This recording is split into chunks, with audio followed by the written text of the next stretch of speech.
comenzó la cumbre de la CELAC en China, a la que asisten cancilleres de 20 países y 4 jefes de Estado. La descarbonización de la economía y la integración comercial con China fueron los temas planteados por el presidente Gustavo Petro. Luis Eduardo Maldonado desde Beijing nos tiene los detalles. Se produjo ya el primer encuentro entre el presidente de Colombia, Gustavo Petro, con el presidente de China, Xi Jinping. Se dio en el marco de la instalación de la cumbre de la CELAC, los países latinoamericanos y del Caribe. Estuvieron presentes también los presidentes de Brasil y de Chile y 17 cancilleres. Durante algunos minutos, Xi Jinping y Gustavo Petro hablaron de lo que será el encuentro de este miércoles para definir el ingreso de Colombia a la ruta de la seda, la ruta comercial de China. El presidente Gustavo Petro en su intervención insistió en integrar los países de la CELAC con China y habló de dejar de lado las economías fósiles. Podríamos hablar de cooperación mutua. Un programa así es un diálogo entre civilizaciones, no se puede imponer. Es un norte para las relaciones entre la CELAC y China. Es una posibilidad que China, creo, por lo que leo, por lo que hablo, quiere. Y nosotros también queremos.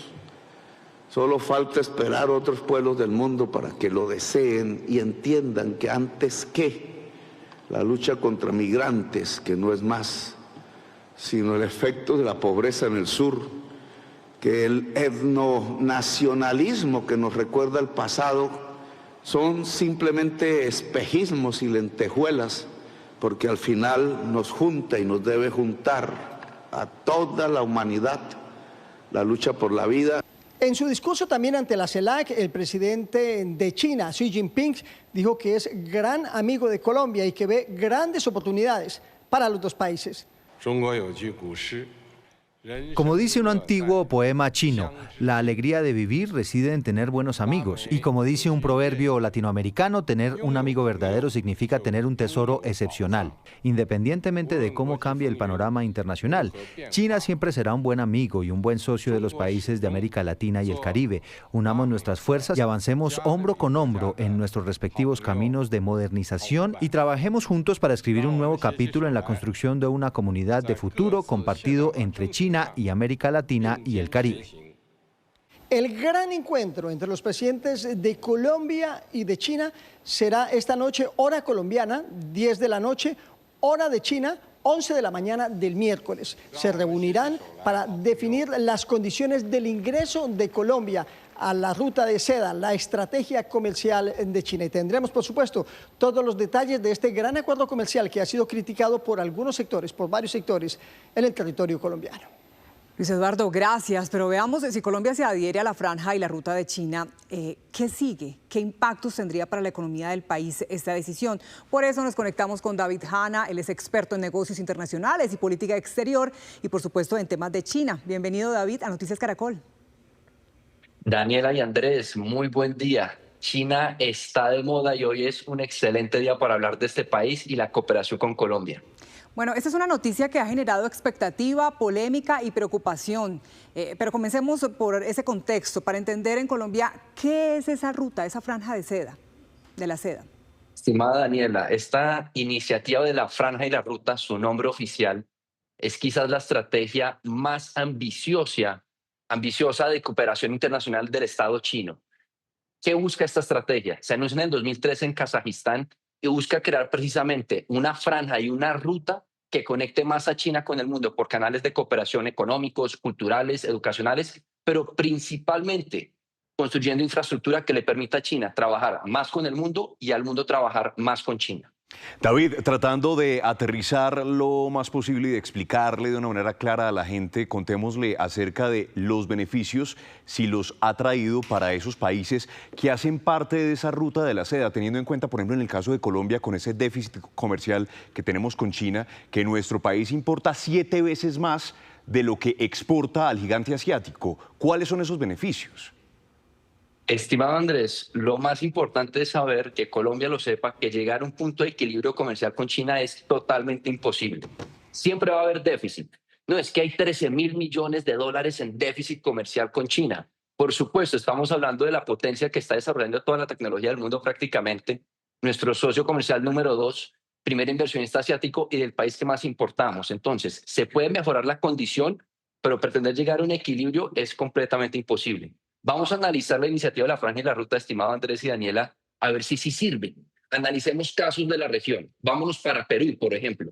Ellos firmaron el acuerdo y en el marco de cooperación del acuerdo desarrollaron el puerto de Chancay, que es un puerto nuevo que inauguraron hace poco, no sé si lo han visto, y a raíz de ese puerto ya comercializar entre Perú y China es mucho más rápido. Les doy un caso personal de mi empresa. Yo soy empresario, Daniela y Andrés. Antes, clientes que tenemos en China que estaban importando aguacate saliendo por Perú, se demoraba alrededor de 40 días en llegar el aguacate allá. Ahora se está demorando entre 20 y 30 días. ¿Hay un beneficio? Por supuesto. Ahora, ¿depende solo del acuerdo? No, señor.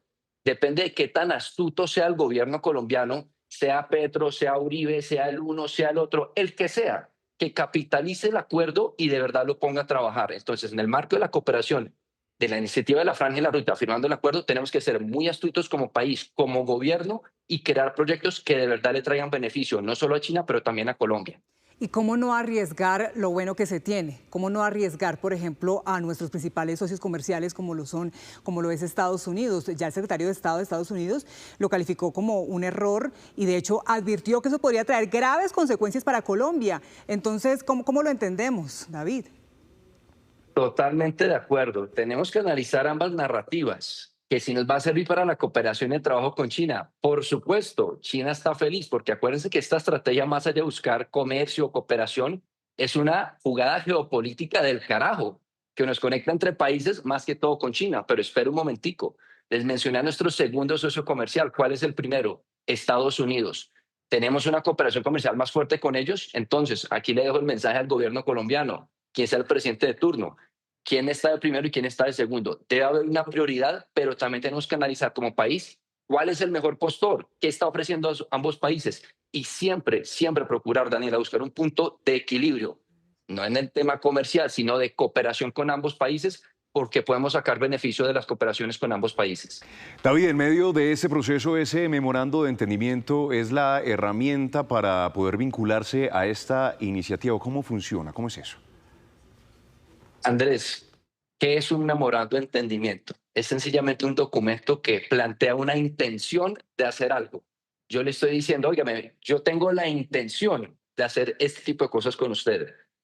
¿Sirve? Pues hombre, no sirve de mucho porque si se queda en una selfie con dos banderas atrás y el MOU, el Memorandum of Understanding, no se hace nada, no tiene ninguna obligación legal, no nos obliga a hacer absolutamente nada. De nuevo, depende mucho de cómo el gobierno colombiano, el gobierno de China, a partir de esos memorandos de entendimiento, capitalicen la cooperación entre países con proyectos concretos, no solo un memorando de entendimiento. Pero esto en la práctica, ¿cómo se traduce? ¿Cómo Colombia terminaría haciendo parte de esta ruta de la seda? ¿Cómo se oficializa? Si esto es solamente un memorando de entendimiento, ¿cuál es el proceso? Listo, firmamos, claro que sí, Daniela, se firma la iniciativa de la Franja y la Ruta. Apenas tenemos ese acuerdo firmado, China como tal va a poder iluminar, dar luces verdes a muchas de sus empresas, bancos y demás. Óigame, este país firmó el acuerdo, inviertan más. Hay que tiene que hacer Colombia, estar preparado para lo siguiente. Hombre, la cooperación internacional es una ruta de doble sentido. A veces solo pensamos en qué más podemos traer de China.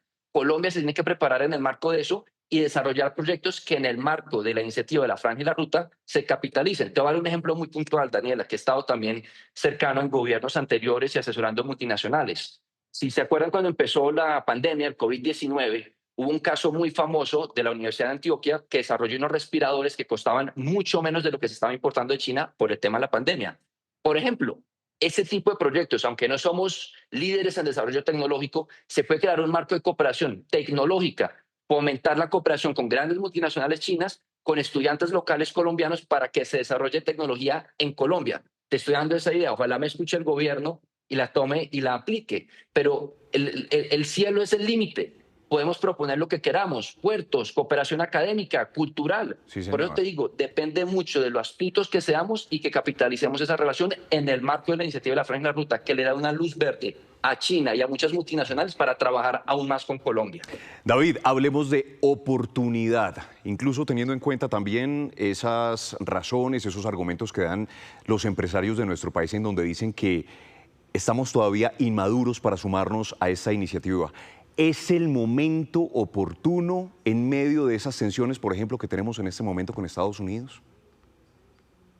Estimado Andrés, momento perfecto nunca existe, lo tenemos que crear nosotros mismos. Y la realidad es que hoy tanto Estados Unidos como China son nuestros socios comerciales más importantes. Tenemos que pensar más allá de exportar aguacate, café, esmeraldas. Bien muchos titulares que el presidente Petro estaba planteando exportar cebolla, y China no solo es el productor más grande de cebolla, sino el exportador número uno de cebolla también. Es decir, no sería un producto adecuado para iniciar esta cooperación con China con el pie derecho. ¿Qué debemos buscar? Nuevos productos, nuevas tecnologías y fomentar más desarrollo tecnológico en Colombia. Ahí de verdad sí que hay una oportunidad. Pues David Hanna, muchas gracias por estos minutos aquí en Noticias Caracol para ayudarnos a entender el impacto y el significado de esta decisión trascendental que se tomaría en las próximas horas entre Colombia y China. Feliz día. Daniela, Andrés, muchas gracias a ustedes. Feliz día para todos.